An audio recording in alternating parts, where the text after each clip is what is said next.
हाय। Hello everyone. तो आज हम जो नाबार्ड के डिफरेंट फंक्शंस हैं उसके बारे में चर्चा करेंगे। तो नाबार्ड के तीन मेन रोल हैं, एक तो financial, second developmental, third supervisory. अब फाइनेंशियल में एक तो नाबार्ड है वो डायरेक्टली फाइनेंस करता है, जैसे आप यहाँ पे देख सकते हैं। इसमें जो loans to food parks, food processing units in जो फूड पार्क्स में होते हैं, loan to warehouses, cold storage and cold chain infrastructure, credit facility to marketing federations, मतलब मार्केटिंग फेडरेशंस में जो ये प्रोक्योरमेंट होता है ना, उसके लिए शॉर्ट टर्म पे क्रेडिट दिया जाता है। फिर RIDF, direct refinance to cooperative banks, RRB supporting producer organisation. ठीक है, तो हम इसको थोड़ा डिटेल में देखते हैं। पहले मैंने RIDF लिया। RIDF क्योंकि इंपॉर्टेंट है और ये पूछा जा सकता है, इंटरव्यू के लिए भी इम्पोर्टेंट है। तो ये फंड, जैसा कि आप इसमें स्लाइड में देख सकते हैं, गवर्नमेंट ऑफ इंडिया ने इसको क्रिएट किया था नाबार्ड में 1995-96 में। इनिशियल इसका जो कॉर्पस था वो 2000 करोड़ था। फिर ये अभी इंक्रीज होके, as you know that, last जो बजट था ना उसमें इसको 30,000 करोड़ से 40,000 करोड़ कर दिया था। तो अभी इसका प्रेजेंट कॉर्पस है वो 40,000 करोड़ है। अभी फिर इसमें आते हैं कि इसमें जो 37 एलिजिबल एक्टिविटीज़ होती हैं RIDF में। तो अभी मैं आपको एक अपडेट देता हूँ कि अभी इसमें 39 एक्टिविटीज़ हो गई हैं। जो रूरल कनेक्टिविटी सेक्टर है, इसमें 2 एक्टिविटी ऐड हो गई हैं। उसमें एक तो रोपवे को ऐड किया गया है और एक जो ओवर ब्रिज होते हैं उसको ऐड किया गया है। तो अभी ये 39 है। इसके बाद में इसमें एलिजिबल इंस्टीट्यूशन कौन कौन सी होती हैं। तो RIDF में एलिजिबल जो इंस्टीट्यूशन होती हैं उसमें मेनली स्टेट गवर्नमेंट रहता है, स्टेट गवर्नमेंट होता है, यूटीज होती हैं। इसके बाद में जो स्टेट ओन कॉरपोरेशंस होते हैं, स्टेट गवर्नमेंट के जो स्पॉन्सर्ड ऑर्गेनाइजेशन होते हैं, या फिर पंचायती राज इंस्टीट्यूशन होते हैं, SHGs होते हैं, तो यूजुअली जो स्टेट गवर्नमेंट्स को ही लोन दिया जाता है। ये दूसरी जो ऑर्गेनाइजेशंस हैं, जैसे कॉरपोरेशंस है, स्टेट गवर्नमेंट अंडरटेकिंग है, इनको एक नाबार्ड का अलग डिपार्टमेंट है, bid business initiative development department. उसमें एक नीडा होता है, नाबार्ड असिस्टेंट फॉर डेवलपमेंट होता है। उसमें ये प्राइवेट ऑर्गेनाइजेशन को क्रेडिट दिया जाता है। इसमें मोड ऑफ फाइनेंस, मतलब फाइनेंस का क्या रहता है कि इसमें हिली और जो ईस्टर्न स्टेट्स हैं उनका जो परसेंटेज, मतलब सपोज किसी गवर्नमेंट ने 100 करोड़ का लोन लिया तो उनको पूरा लोन नहीं दे देता है, उनको एक मार्जिन, सपोज अगर नॉर्मल स्टेट्स हैं तो उनके लिए मार्जिन ज़्यादा होता है, नॉर्थ ईस्ट और हिली स्टेट हैं उनके लिए मार्जिन कम होता है। रेट ऑफ इंटरेस्ट इसमें जो होता है वो बैंक रेट होता है, उससे लिंक्ड होता है। तो बैंक रेट माइनस पॉइंट, इसमें कुछ मार्जिन होता है। अभी इसका जो करंट लेंडिंग है अंडर RIDF वो 2.75% है। रीपेमेंट पीरियड इसमें इनिशियली 2 ईयर्स का वो रहता है, ग्रेस पीरियड रहता है, यहाँ पे लिखा हुआ है, और फिर उसका रीपेमेंट स्टार्ट होता है। इसके बाद में एक जो इम्पोर्टेंट फंड है वो है लॉन्ग टर्म इरिगेशन फंड। ये भी एक्चुअली इंटरव्यू में पहले पूछा गया है। तो ये जो LTIF was started in NABARD in 2016-17। इसका जो एक्चुअली मेन जो एम था वो था 99 इरिगेशन के जो मीडियम एंड मेजर प्रोजेक्ट्स थे उनको कंप्लीट करना था इन 18 स्टेट्स। और फिर इसको जो आपने सुना होगा, जो एक तो आंध्र प्रदेश में, और ये एक north Koel project in Bihar and Jharkhand, कुछ जैसे पोलावरम इन आंध्रा, ये बड़े प्रोजेक्ट थे जो इसके द्वारा फाइनेंस थे। इसमें जो नाबार्ड लोन प्रोवाइड करता है लॉन्ग टर्म के लिए फॉर 15 ईयर्स। और इसमें अगर ये भी पूछा जा सकता है कि उसका जो like the central share is provided to national water development agency, ये एक मिनिस्ट्री ऑफ जल शक्ति के अंडर में एक बॉडी है, उसके थ्रू ये फंड्स जाते हैं। मतलब central shares, state government directly NABARD से भी बोरो कर सकती है। फिर फाइनेंशियल्स में है प्रधानमंत्री आवास योजना। नाबार्ड प्रधानमंत्री आवास योजना जो ग्रामीण है उसका भी कुछ कंपोनेंट फाइनेंस करती है। स्टेट गवर्नमेंट इससे बोरो करती हैं, या फिर जो इसका सेंट्रल शेयर है वो भी नाबार्ड फाइनेंस करता है through this national rural infrastructure development agency NRIDA, इसके थ्रू वो चैनलाइज होते हैं फंड्स। ये बेसिक है, मतलब ज़्यादा जानने की जरूरत नहीं है, पर एटलीस्ट वी शुड हैव एक आइडिया होना चाहिए। अगर ये क्वेश्चन पूछा जाता है तो वी कैन आंसर दैट।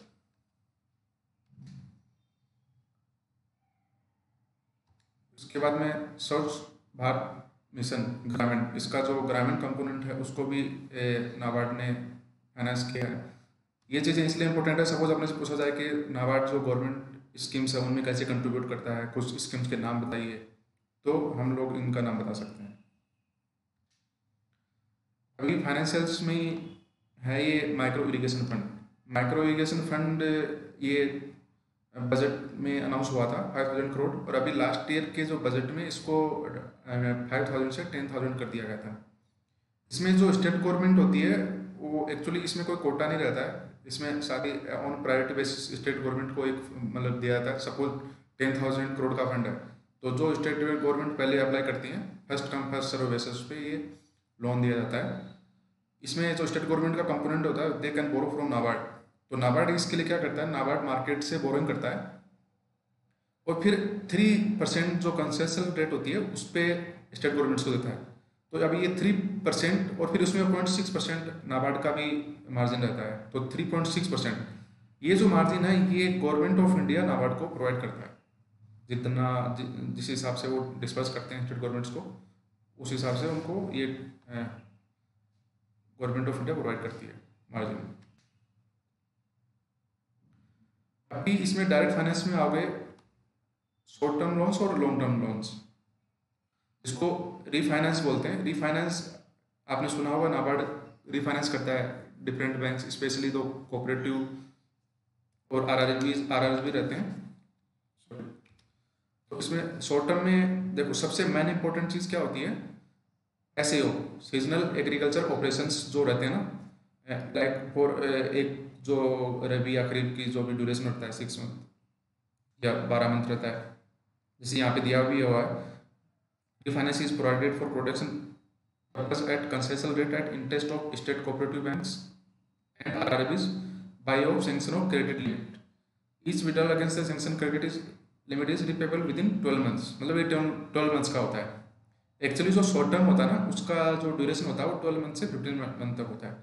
अभी एक्चुअली ये क्वेश्चन भी पूछा गया था इंटरव्यू में, तो इसमें और क्या क्या पूछा जा सकता है कि शॉर्ट टर्म लोन है वो किसके लिए दिए जाते हैं। तो शॉर्ट टर्म एक तो एग्रीकल्चर SAO के लिए होगा, फिर सेकंड होगा शॉर्ट टर्म जो ये वीवर्स आर्टिसंस या फिर जो स्मॉल जो कॉटेज इंडस्ट्रीज होती हैं उनको भी दिया जा सकता है। फिर ये ST वीवर्स हैं, वीवर्स को भी दिया जा सकता है। तो ये 3-4 हैं, ऐसे ये ध्यान में होना चाहिए कि शॉर्ट टर्म लोन्स नाबार्ड किस पर्पज़ के लिए देता है। अभी हम जाते हैं लॉन्ग टर्म लोन्स में। तो लॉन्ग टर्म लोन में जो एक तो स्पेशली जो ये इंडस्ट्रीज रहती हैं जो गाँव विलेजेस में स्मॉल एंड माइक्रो एंटरप्राइजेज रहती हैं, जैसे हैंडीक्राफ्ट हुआ, हैंडलूम हुआ, पावरलूम हुआ, इनके लिए दिया जाता है। और इनको फाइनेंस कैसे किया जाता है, through state cooperative bank, RRBs, फिर जो DCCBs होती हैं उनके थ्रू पहले उनको दिया जाता है, फिर वो आगे इन एंटिटीज़ को फाइनेंस करते हैं। अभी सपोज आपसे ये पूछा जा सकता है कि जो रीफाइनेंस नाबार्ड मेनली करता है तो इसमें कौन कौन सी एंटिटीज़ हैं वो मीडिएटर हैं। तो सबको ये मालूम होता है स्टेट कोऑपरेटिव बैंक होते हैं, DCCBs होते हैं, पर इसके अलावा भी अगर आपसे पूछें तो ये इंपॉर्टेंट है। एक तो स्मॉल फाइनेंस बैंक अभी हैं तो वो भी इस काम को करते हैं, फिर NBFC फिर माइक्रो फाइनेंस इंस्टीट्यूशन होती हैं, तो MFI NBFC भी होते हैं और कुछ SSG द्वारा बनाए हुए भी होते हैं। तो ये इंस्टीट्यूशन रीफाइनेंस लेते हैं नाबार्ड से और फिर ये ग्राउंड लेवल पे जो फील्ड है उनको प्रोवाइड करवाते हैं।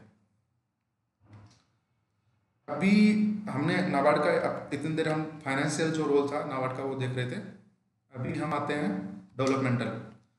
तो नाबार्ड में जो डेवलपमेंटल है उसमें जैसे डिफरेंट डिपार्टमेंट्स हैं उनके थ्रू ये काम होता है। उसके इंस्टीट्यूशनल डेवलपमेंट होता है, उसमें जो ये आरआरबीज कोऑपरेटिव बैंक की आते हैं। फिर फार्म सेक्टर डेवलपमेंट डिपार्टमेंट है एक, उसके अंडर में जैसे कि ये वाड़ी जो ट्राइबल डेवलपमेंट फंड है वो आता है। उसके बाद में वाटर सेट पे जो काम होता है वो आता है। फिर ऑफ फार्म सेक्टर है। ऑफ फार्म सेक्टर में क्या आएगा, ऑफ फार्म सेक्टर में जैसे कि ये जो आर्टिसंस हैं, वीवर्स हैं, मतलब जो भी हैंडीक्राफ्ट्स वगैरह हैं वो उसके अंदर अंदर आते हैं। फिर डेवलपमेंटल में और क्या क्या आ जाएगा, फाइनेंशियल इंक्लूजन। फाइनेंशियल इंक्लूजन से रिलेटेड जो भी नाबार्ड काम करता है वो इसमें आएगा। इसमें उनका एक डिपार्टमेंट है, micro credit innovation department, MCID। तो वो लोग इसमें से ESG वाला ई शक्ति जो एक प्रोजेक्ट आया था 2015 में, वो काम वो इसमें देखते हैं। ये यहाँ पे दिया भी है, मतलब इसमें नाबार्ड की कुछ रिपोर्ट्स भी निकलती हैं, status of micro finance in India. फिर ये वो इसके बाद में जो रिसर्च एंड डेवलपमेंट, नाबार्ड में एक DEAR करके एक डिपार्टमेंट है। वो लोग जो रिसर्च वगैरह, उनके जो एनुअल रिपोर्ट वगैरह है या फिर कुछ पेपर्स हैं, या फिर जैसे कि एक वो आया था, नाबार्ड का कुछ सर्वे आया था ना 2016-17 में फाइनेंशियल इंक्लूजन पे, तो वो कुछ कंडक्ट कराना, वो अभी फिर से आने वाला है। तो इसमें सबसे पहले अपन देखते हैं इंस्टीट्यूशनल डेवलपमेंट। तो इंस्टीट्यूशनल डेवलपमेंट में नाबार्ड क्या करता है, नाबार्ड को एक्चुअली ये मैंडेट दिया गया है, NABARD in association with government of India and RBI to improve the health of RFI, rural financial institutions, जैसे RRB हैं, स्टेट कोऑपरेटिव बैंक हैं, DCCBs हैं, पैक्स हैं। ये अगर आपको अभी इनका अगर डिफरेंस पता नहीं चल रहा तो मैं एक अलग से वीडियो बना दूंगा। State cooperative, DCCBs, PACS. Actually क्या होता है, ग्राउंड लेवल पे पैक्स रहते हैं, फिर डिस्ट्रिक्ट लेवल पे DCCBs रहते हैं, तो स्टेट लेवल पे स्टेट कोऑपरेटिव होता है। यूजुअली ये होता है, कई कुछ स्टेट्स में 2 टायरे भी होते हैं। स्टेट कोऑपरेटिव बैंक की ही ब्रांचेज डिस्ट्रिक्ट्स में और वहाँ होती हैं, DCCBs नहीं रहती हैं। फिर नीचे ये लैंड डेवलपमेंट बैंक होते हैं, ये स्टेट लेवल पे होता है, और फिर नीचे फील्ड मतलब विलेज लेवल पे होता है। तो इसमें ये मैं वार्ड बता रहा था, सॉरी। तो इंस्टीट्यूशन डेवलपमेंट इनिशिएटिव क्या है नाबार्ड के, इसमें development action plan for rural cooperative bank, review of performance of cooperative bank, cooperative development fund. ये इसमें एक फंड है जिसमें नाबार्ड उनको कुछ भी, सपोज कुछ फाइनेंशियल टेक्नोलॉजी के रिलेटेड कुछ भी प्रोग्राम है, कुछ उनकी एफिशिएंसी इंक्रीज करना, उसके इस फंड से उसमें उनको फाइनेंस किया जाता है। फिर है centre for professional excellence in cooperatives, turn around plan for STCBs, DCCBs। कुछ इश्यू हो गया तो उनको कैसे उस इश्यू मतलब प्रॉब्लम में से बाहर निकालना है। ऑर्गेनाइजेशन डेवलपमेंट इनिशिएटिव, मतलब कुछ प्रोग्राम कंडक्ट कराए जाते हैं कि उनको उनके जो स्टाफ और जो भी उनमें इश्यूज हैं उनको सोल्व किया जाता है, और उनको प्रोडक्टिविटी और जो एफिशिएंसी है उसको इंक्रीज किया जाए। फिर हम चलते हैं फार्म सेक्टर। जो डेवलपमेंटल, फाइनेंशियल हमने देखा था, अभी डेवलपमेंटल हम देख रहे हैं। डेवलपमेंटल में इंस्टीट्यूशन डेवलपमेंट डिपार्टमेंट के बारे में थोड़ा बहुत हमने देखा। अभी हम देखते हैं फार्म सेक्टर। तो फार्म सेक्टर में सबसे इम्पोर्टेंट नाबार्ड का जो प्रोग्राम है वो है वाटर शेड डेवलपमेंट फंड, और एक है TDF, ट्राइबल डेवलपमेंट फंड। तो इसमें क्या होता है, वाटर शेड में आप लोगों ने सुना होगा, you can search on Google also. मतलब इसमें मेन इसका पर्पज़ ये होता है कि जो सॉइल एंड वाटर कंजर्वेशन इसमें किया जाता है। तो जो सपोज कोई भी पानी बहुत तेज़ मतलब उससे रफ्तार से आ रहा है, तो उसको मतलब उसकी स्पीड कम कर दी जाती है। मतलब जो चेक डैम्स वो मतलब जो छोटे लेवल पे बना के उस पानी की स्पीड कम की जाती है। मतलब कंप्लीटली नहीं रोका जाता है, स्पीड कम करके उसका जगह जगह थोड़ा थोड़ा करके ऐसे रोका जाता है। जैसे एक तो उसका जो मतलब वाटर टेबल इम्प्रूव होता है, सॉइल का कंजर्वेशन होता है। और सेकंड है ट्राइबल डेवलपमेंट फंड। ये भी एक इम्पोर्टेंट फंड है। इसमें क्या होता है, जो ट्राइबल एरियाज होते हैं नॉर्मली जो तो वहाँ पे जो उस एरिया की स्पेसिफिक जो क्रॉप्स हैं, सपोज किसी एरिया में अगर मैंगो हो रहा है, हो सकता है वहाँ पे सॉइल में, तो वहाँ पे उन लोगों को वो नर्सरी से मैंगो के जो हैं प्लांट्स हैं वो प्रोवाइड किए जाते हैं। फिर उनको जो भी मतलब फर्टिलाइजर्स है और दूसरी जो हेल्प है वो प्रोवाइड की जाती है, ताकि वो उसको उगा सकें। और मतलब मेन इसका मोटो यही रहता है, they can be self dependent, आत्मनिर्भर बन सकें, और फिर फ्यूचर में they can harvest from there and they can sell and they can earn their livelihood. तो इसका मेन पर्पज यही है। इसमें नाबार्ड की मतलब ये ग्रांट बेस्ड होता है, ट्राइबल डेवलपमेंट फंड है, ये फुल्ली ग्रांट बेस्ड है। इसमें जो नाबार्ड का जो प्रॉफिट होते हैं उसमें से इन फंड्स में पैसा आता है, और फिर वो ग्रांट बेस्ड होते हैं। फार्म सेक्टर के बाद में ये फाइनेंशियल इंक्लूजन है। तो फाइनेंशियल इंक्लूजन में सबसे इम्पोर्टेंट चीज़ है, इसमें फाइनेंशियल इंक्लूजन डेवलपमेंट एक फंड है जो RBI, गवर्नमेंट ऑफ इंडिया और इन नाबार्ड में बनाया था। तो नाबार्ड जो डिफरेंट एक्टिविटीज़ होती हैं, जैसे भी मोस्टली मतलब जो फाइनेंशियल इंक्लूजन बढ़ाने के लिए, सपोज ये मोबाइल वैन है या फिर कुछ और उनकी टेक्नोलॉजी इन्हेंस करने के लिए कुछ है, ऐसा कुछ नाबार्ड करता है ताकि ज़्यादा से ज़्यादा लोगों तक फाइनेंशियल जो प्रोडक्ट्स हैं उन वो पहुंच सकें। इसमें रिसर्च और डेवलपमेंट भी एक डिपार्टमेंट है नाबार्ड का, इसमें जो जैसे कि हमने पहले इसका जिक्र किया था कि इसमें रिसर्च प्रोजेक्ट्स मतलब स्टडीज़ करना है, कॉन्फ्रेंसेज एंड सेमिनार्स वो करना है, कुछ भी मतलब एजुकेशन से रिलेटेड कुछ काम करने हैं। जैसे किसी यूनिवर्सिटी में नाबार्ड ने अपना वो एक बना दिया, जैसे कि 6 यूनिट्स होती हैं। थर्ड नाबार्ड का जो इम्पोर्टेंट है वो है सुपरविजन। जो थर्ड हमने फाइनेंशियल डेवलपमेंट और सुपरविजरी की बात करी थी, सुपरविजरी रोल। तो इसमें ये इम्पोर्टेंट है कि नाबार्ड को सुपरविजन का पावर मिला कहाँ से। तो section 35(6) of banking regulation 1949 empowers NABARD to conduct inspection of state cooperative banks, district central cooperative banks, regional rural banks. In addition, NABARD has also been conducted periodic inspection of state level cooperative institutions such as state cooperative agriculture, rural development banks, apex beaver societies, market federation etc. on a voluntary basis. नीचे वाली हैं इनका voluntary basis पे होता है और जो DCCBs हैं उनका ईयरली होता है। अभी हम देखते हैं नाबार्ड, हम जो ये डिस्कशन कर रहे हैं ये एक ओवरव्यू है। मतलब सपोज अगर इंटरव्यू में पूछा जाता है तो हम इंस्टेंटली मतलब कुछ अपने को नॉलेज हो, ओबियसली इसके बारे में और भी नाबार्ड की वेबसाइट या उसके एनुअल रिपोर्ट से पढ़ के हम और भी अपने नॉलेज को एनहेंस कर सकते हैं। इतना तो एटलीस्ट पता होना ही चाहिए। नाबार्ड स्पॉन्सर्ड स्कीम्स में मतलब फार्म सेक्टर में ये एक्चुअली पीओडीएफ इसमें एक फंड है, प्रोड्यूसर ऑर्गेनाइजेशन डेवलपमेंट फंड। ये 2011 में नाबार्ड ने बना था with initial corpus of 50 crore. जो नाबार्ड के प्रॉफिट्स होते हैं उनमें से उन्होंने ये बनाया था। इसका जो ये जो एफपीओ को प्रमोशन करने का ये एक मेन स्कीम है, इसमें एफपीओ को प्रमोट किया जाता है और जो भी उनके जो क्राइटेरिया रहते हैं उसमें एफपीओ को फाइनेंस किया जाता है, ग्रांट भी दी जाती है। जैसे कि अभी जो गवर्नमेंट ऑफ इंडिया की स्कीम आई है 10,000 एफपीओज, तो ये अभी हुआ, लेकिन नाबार्ड इस पर बहुत पहले से काम कर रहा है और more than 4,500 crore FPO NABARD ने प्रमोट करे हैं in different states. PODF water sector development ये तो उसी में है, फार्म सेक्टर में है। नाबार्ड स्पॉन्सर्ड स्कीम्स हम देख रहे हैं। एक्चुअली ये पीओडीएफ आपसे पूछा जा सकता है क्योंकि अभी एफपीओ वाला करंट में चल रहा है, तो मतलब बैकग्राउंड पूछ सकते हैं कि नाबार्ड ने अभी तक इसके लिए क्या काम किया है। तो इसको आप थोड़ा एक बार देख लेना, साइड पे भी अच्छे से देख लेना। वाटर साइड वाली तो हमने कवर कर लिया है। ओ फार्म सेक्टर में नाबार्ड की क्या स्कीम है, तो ओ फार्म सेक्टर में नाबार्ड क्या करता है। नाबार्ड सपोज कुछ जैसे कि रूरल हार्ट्स, रूरल मार्ट्स, मतलब इसके लिए कुछ मेले वगैरह लगाता है, एग्जीबिशन लगाता है। उसमें क्या होता है, जो अच्छा काम कर रहे होते हैं, जो SHG वगैरह होते हैं, उनको बुलाया जाता है और 2-3 दिन का एक, जैसे एक मुंबई में सरस, आई थिंक सरस ही नाम है, सरस मेला लगता है। तो डिफरेंट जो प्रोड्यूसर ऑर्गेनाइजेशन है, एफपीओ हैं, SHG हैं, उनको बुलाया जाता है और they can sell their products there. और ये काफ़ी सक्सेसफुल रहते हैं, ये बहुत अच्छा इनिशिएटिव है नाबार्ड का। और फिर उनको जैसे मार्केटिंग के लिए उनके लिए कुछ उनको अवेयर करना। फिर ये एक जो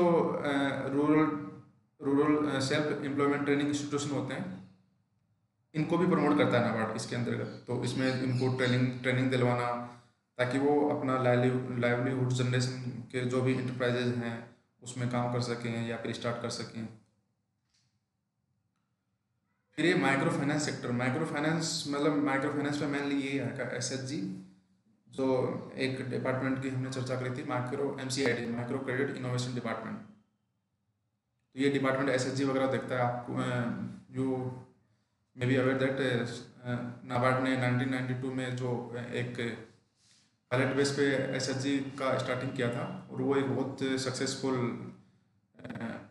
प्रोजेक्ट था। अभी तक अराउंड 13 करोड़ SHG हैं, वो अभी हैं, मतलब काम कर रहे हैं। उसमें से लाइक एक SHG में 10 to 20 मेंबर होते हैं। तो इस तरह से मतलब काफ़ी सॉरी वो 13 करोड़ मेंबर्स हैं, और एस एच जी टोटल हैं वो 1 करोड़ से ज़्यादा हो गए हैं। इसमें नाबार्ड अभी ये काम mostly government of India, state governments कर रहे हैं। इसमें नाबार्ड का अभी जो चल रहा है वो ई शक्ति, जो उन्होंने 2015 में लॉन्च किया था, इसके अंतर्गत जो उनका डाटा है वो इंटीग्रेट कर रहे हैं, मतलब एक सेंट्रलाइज्ड डाटाबेस बना रहे हैं, ताकि उनकी क्रेडिट हिस्ट्री या फिर कोई भी मतलब उनके बारे में नॉलेज, मतलब जैसे बैंक उनको आसानी से फाइनेंस कर सकें, तो वो उसमें पूरा डाटा होता है। ये दो प्रोग्राम हैं, MEDP and LEDP, micro enterprise development programme. ये 2006 में स्टार्ट हुआ था। इसमें क्या होता है, नाबार्ड है वो जो SHGs होते हैं जो अच्छा काम कर रहे होते हैं, उनको उनकी प्रोडक्टिव, और ताकि उनको मार्केट एक्सेस हो और मतलब थोड़ा वो अपना बिजनेस एक्सपांड कर सकें, इसके लिए उनको ट्रेनिंग देता है। उनका स्किल, अगर स्किल डेवलपमेंट की ट्रेनिंग होती है उनकी, सपोज फार्म सेक्टर और फार्म सेक्टर या सर्विस सेक्टर में, जिसमें भी वो काम कर रहे होते हैं, और उनका जो है वो एक्सपांसन में हेल्प करता है नाबार्ड। फिर है livelihood and enterprise development programme. ये प्रोग्राम 2015 में स्टार्ट हुआ था। इसमें क्या रहता है कि जो सक्सेसफुल SHG होते हैं उनको मतलब एक प्लेटफॉर्म पर लाके फिर उनको एक SHG फेडरेशन, मतलब या फिर उनके क्लस्टर बनाए जाते हैं। सपोज ये जैसे आपने ये एक स्कीम पढ़ी होगी, वंधन जो योजना होती है ट्राइबल डेवलपमेंट डिपार्टमेंट मिनिस्ट्री की है, तो उसमें भी यही कॉन्सेप्ट है कि डिफरेंट जो SHG होते हैं फिर उनको लाके क्लस्टर बनाया जाता है। मतलब उसका ये होता है, इकोनॉमिक ऑफ स्केल होती है वो, उसमें वो अचीव कर सकें। इससे क्या है कि उनका मतलब कॉस्ट ऑफ प्रोडक्शन कम हो जाएगा, जो जिस भी फील्ड मतलब सेक्टर में वो काम कर रहे हैं, और they can increase their profits and can generate more income. तो इसका मेन मकसद ये होता है। फिर ये नाबार्ड की कुछ स्कीम्स हैं, मतलब हम लोग उसके फंक्शंस देख लेते हैं, अभी हम स्कीम्स देख रहे हैं। तो स्कीम जैसे कि ये फेमस स्कीम है, डेयरी इंटरप्राइज डेवलपमेंट स्कीम है। फिर agree clinic agri business centre scheme है, ये 2002 या 3 के लगभग आई थी। इसमें जो एग्री ग्रेजुएट्स होते हैं उनको कुछ फाइनेंशियल हेल्प मिलती है। ये गवर्नमेंट ऑफ इंडिया की स्कीम है एक्चुअली, और ये नाबार्ड इसको रन करता है। फिर इसके बाद इंटरेस्ट सबवेंशन स्कीम जो 2006-07 में जो स्टार्ट हुआ था, जो मतलब जो KCC किसान क्रेडिट कार्ड पे जो लोन रहते हैं उनमें 2% का इंटरेस्ट सबवेंशन, ये वो वाली स्कीम है। इसके अलावा डिफरेंट स्कीम है, जैसे नेशनल लाइव स्टॉक मिशन है, इसमें सब में नाबार्ड कंट्रीब्यूट करता है। ये इंटरेस्ट सबवेंशन जिसकी हमने बात करी थी, नाबार्ड इसमें ठीक है। तो हम आज इतना ही करते हैं, नेक्स्ट वीडियो में और नाबार्ड से के लिए इम्पोर्टेंट जो भी है, जो पूछा जा सकते थे इंटरव्यू में, या फिर जो दूसरी चीज़ें हैं वो हम देखते हैं। Thank you for watching video.